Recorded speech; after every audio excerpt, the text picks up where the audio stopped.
नमस्कार. मी संशोधक विद्यार्थी संकेत प्रल्हाद गवळी, रावबहादूर नारायणराव बोरावके कॉलेज, श्रीरामपूर. माझे मार्गदर्शक डॉक्टर कुलभूषण पवार सर यांच्या मार्गदर्शनाखाली माझं संशोधनाचं कार्य सुरू आहे. त्या अनुषंगानं मी आज या ठिकाणी रघुनाथ बोराडे सर, जे की कळसुबाई अभयारण्यातील एक चांगले उत्तम गाईड म्हणून ओळखले जातात, किंवा यांच्या वडिलोपार्जित जी परंपरा आहे औषधी ज्ञानाचा किंवा येथील जैवविविधतेचा, यांचा चांगल्या प्रकारचा अभ्यास आहे. तर यांच्याशी आपण या माध्यमातून थोडंसं हितगुज करणार आहे. तर सर, इथे जे काही तुमचं रहिवासी एरिया आहे किंवा हे काही जी बायोडायव्हर्सिटी आहे, याच्यामध्ये ज्या काही मेडिसिनल औषधी उपयोगी वनस्पती असतील किंवा काही रानभाजी असतील, तर याच्याबद्दल आपण काय सांगतो?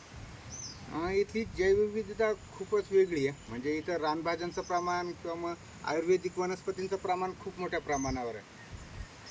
इव्हन त्यातल्या त्यात आता नावं घ्यायची म्हटली तर बडदा, चाई किंवा मग आयुर्वेदामध्ये आवळा, हिरडा, बेहडा याच्यासारखी खूप साऱ्या वनस्पती आहेत. म्हणजे इव्हन इथली एकही वनस्पती अशी टाकाऊ नाही आहे, प्रत्येक वनस्पतीचा उपयोग आहे. आणि अशा काही वनस्पती तुमच्या लक्षात आल्या आहे की ज्या पूर्वी खूप प्रमाणात होत्या, पण अलीकडच्या काळामध्ये ह्या प्रजाती काही प्रमाणामध्ये नष्ट होत आहेत? हो, निश्चितच. त्याबद्दल काय सांगतात?